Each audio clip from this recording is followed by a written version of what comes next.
Welcome to Our Daily Chews, your go-to podcast for all things nutrition. I'm Lynn Clayton, a registered dietitian nutritionist and your host. I help you sort fact from fiction with a research-based and common sense approach to nutrition science. Today, I want to answer a question I get asked a lot. When someone has been told they are pre-diabetic or is diagnosed with diabetes, the one thing most people want to know is, can I reverse diabetes or will I have it for the rest of my life? And with the increasing percentage of people being diagnosed with diabetes, that's a burning question on many people's mind. And spoiler alert, the answer is hopeful and encouraging, so stick around. Now, before I can answer that question, it's important to know that there are three main types of diabetes. There's type 1 diabetes, formerly known as juvenile diabetes, and this type tends to occur early in life, but it can develop even after the age of 40. Type 1 is considered an autoimmune condition in which the beta cells of the pancreas are damaged, leading to an inability to make insulin. The only treatment option for type 1 is insulin, unless, of course, someone has a pancreas transplant. But researchers are working on less invasive ways to restore or replace beta cells for those with type 1. And according to WebMD, type 2 diabetes is a lifelong disease that keeps your body from using insulin the way it should. Type 2 diabetes tends to develop later in life, usually after the age of 40, although I am seeing it show up more and more in young people, including kids and teens. Type 2 diabetes is usually preceded by high insulin levels, not a lack of insulin like type 1. It's related to metabolic dysfunction, where the body becomes resistant to the insulin our pancreas is making. And this leads to sugar or glucose staying in the blood rather than going into the cells, where it can provide energy to support cellular functions. As we've discussed previously, having glucose in the body is necessary. It's a good thing until we have too much of it staying in the wrong place. We need the right amount in the right balance for the body to function at its best. The other main type of diabetes is known as gestational diabetes, which occurs during pregnancy. The changes in hormones, along with weight gain during pregnancy, can lead to insulin resistance.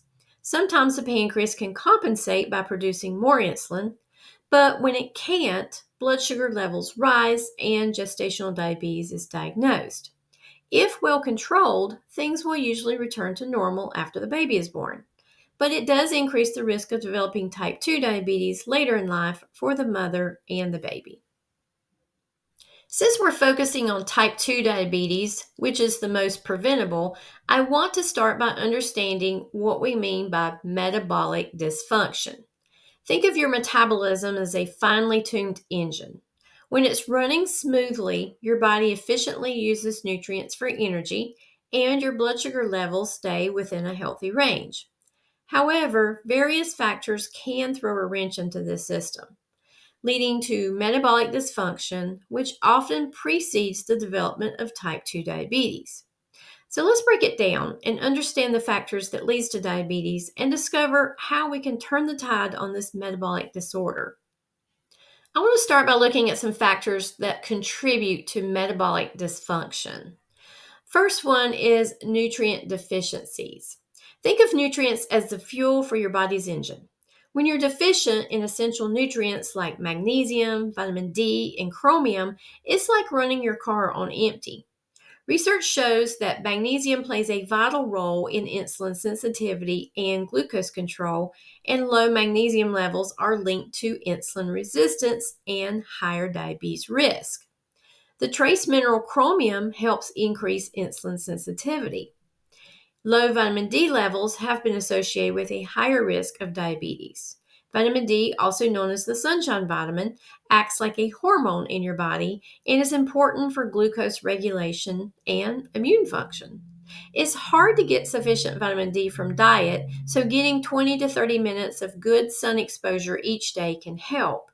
But if you don't get enough sun exposure due to your geographic location or being inside most of the day or wearing sunscreen, you may need to supplement.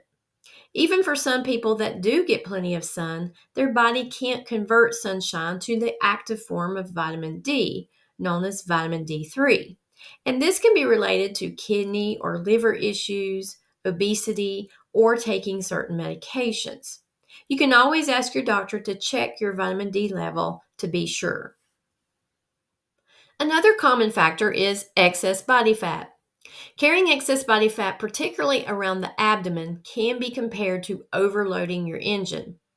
It increases the strain on your body, leading to insulin resistance. Studies have shown that losing even 5 to 10% of your body weight can significantly improve insulin sensitivity and reduce the risk of developing diabetes. Interestingly, obesity has also been linked to lower vitamin D levels. A high sugar and refined carb intake can fuel the fire in metabolic dysfunction. Imagine pouring too much fuel into your engine. It floods the system. Similarly, a diet high in sugar and refined carbs can overwhelm your body, leading to spikes in blood sugar and insulin levels. And besides just having too many sugars and refined carbs in your diet, excess calorie intake can be a problem. Consuming more calories than your body needs is like running your engine at full throttle all the time. It leads to weight gain and insulin resistance. And of course, a lack of physical activity.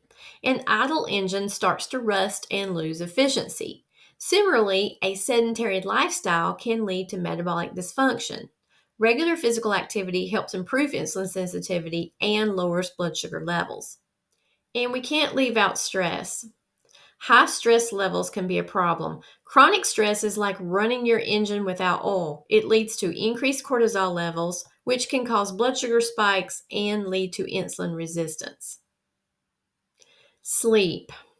Along with those high stress levels, many people just aren't sleeping as well. Whether you have trouble falling asleep or staying asleep, a lack of sleep can burn you out. It's like leaving your engine on all the time. Your body and your brain needs that downtime for rest and restoration. Without it, your metabolic health is at risk. Did you know some medications, such as steroids or certain antipsychotics, can be like using the wrong oil in your car? They contribute to metabolic dysfunction and cause high blood sugar levels. And some cholesterol lowering medications, known as statins, have also been shown to raise blood sugar levels. Another one we may not think about is toxin exposure. Exposure to environmental toxins such as BPA and phthalates and pesticides can disrupt your metabolic engine. These toxins found in plastics and personal care products have been linked to insulin resistance and obesity. So now that we know what contributes to the development of diabetes, we can address these factors to reduce our risk. Here are my 9 recommendations to address your risk factors. First is nourish your body. Focus on whole, unprocessed foods rich in nutrients. Include magnesium rich foods like fruits, leafy greens, nuts, and seeds. Get some sunshine or take supplements for adequate vitamin D. And include some foods with chromium, such as broccoli, whole grains, or grape juice. Or look for a multivitamin that contains some chromium. And manage your weight. Aim for a healthy body weight through a balanced diet and regular physical activity. Even modest weight loss can have significant benefits. And stay active. Incorporate physical activity into your daily routine. Aim for at least 30 minutes of moderate exercise most days of the week. Find activities you enjoy to make physical activity a sustainable part of your life. And reduce sugar and refined carbs. Cut back on sugary drinks, sweets, and refined grains. Read labels to avoid added sugars in processed foods. Choose complex carbs in whole grains, fruits, and vegetables instead. And control your calorie intake. Part of the benefit of reducing sugar and refined carbs is reduced calories. Be mindful of portion sizes and fill your plate with nutrient-dense, low-calorie foods like vegetables and lean protein. And manage your stress. We can't avoid stress, but finding stress-reducing activities that work for you, such as deep breathing, meditation, music, yoga, or spending time in nature, can help your body handle stress better. And get adequate sleep. Aim for 7 to 9 hours of quality sleep per night to support overall health and metabolic function. and limit toxin exposure. Limit your exposure to harmful endocrine disrupting chemicals in your food by choosing organic when possible and avoiding foods with added chemicals. Avoid plastic containers with BPA and opt for glass or stainless steel when cooking. Choose natural, non toxic personal care products and safer products for your home to reduce exposure to harmful chemicals. Check out the Environmental Working Group at www.ewg.org for a list of safer products, or make your own and save some money. And work with a healthcare professional. If you're on medications that affect your metabolism, discuss potential alternatives or adjustments with your healthcare provider. Remember, the path to reversing metabolic dysfunction and preventing diabetes is a journey, not a sprint. Small, consistent changes can lead to significant improvements in your health. With the right approach, you can keep your metabolic engine running smoothly and reduce your risk of diabetes. So if you're in the prediabetes range right now, don't give up. The steps you take today may prevent or at least delay the development of type 2 diabetes. And even if you've been diagnosed with type 2 diabetes, there's still hope. As long as your body is producing insulin, you can support your metabolic health by making your cells as sensitive to insulin as possible. That means good nutrition for the right nutrients, physical activity, rest, relaxation, losing weight if needed, and avoiding toxins. Not easy, but definitely worth it. And to be realistic though, sometimes you can still develop type 2 diabetes even if you've done all the right things. Having a strong family history of diabetes, aging, and factors outside of our control can overpower a healthy diet and lifestyle. If you've had type 2 diabetes for years and you're on multiple medications for it or are taking insulin, it may be that your pancreas no longer makes enough insulin due to damaged beta cells. In that case, medication and or insulin may be necessary to prevent excess glucose from coursing through your blood vessels, causing damage.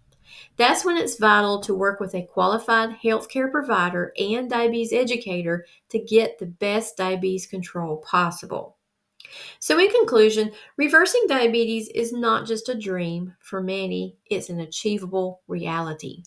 By addressing the root causes of metabolic dysfunction, you can regain control of your health and prevent the progression of diabetes.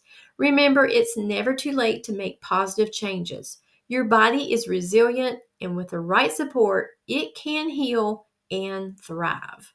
Thanks for joining me today on Our Daily Chews. If you enjoyed this episode, please like and share. Subscribe to get notified of new episodes each week. Until next time, stay metabolically healthy. This podcast is sponsored by Clayton Nutrition, a private medical nutrition therapy practice offering telehealth services for those needing nutrition therapy to prevent, treat, or manage chronic health issues. Whether it's diabetes, cardiovascular concerns, food allergies, digestive issues, or weight management, we focus on good nutrition for better health. Check out my resources, blog articles, and one-to-one nutrition services at claytonnutrition.com. For additional support with managing diabetes, Clayton Nutrition offers an online course called Better Diabetes Control. This self-paced video course provides valuable information to help you get the best diabetes control possible. To learn more, go to claytonnutrition.com and look under Nutrition Services tab to sign up. If you prefer to work personally with a dietitian and diabetes educator, you can schedule an initial consultation with me by going to claytonnutrition.com and schedule now under Nutrition Services tab. I am licensed and able to provide medical nutrition therapy via telehealth to residents of North Carolina, Virginia, Texas, New Jersey, Arizona, Colorado, California, Michigan, or Iowa. It's easier than ever to get the diabetes support you need from the comfort of your own home. Don't wait. Diabetes is a progressive disease and complications will arise if you keep putting off getting better diabetes control. This podcast is for educational purposes only and is not intended to replace the advice of your healthcare professional. I recommend you seek help from a trained professional who can work with you in your specific situation.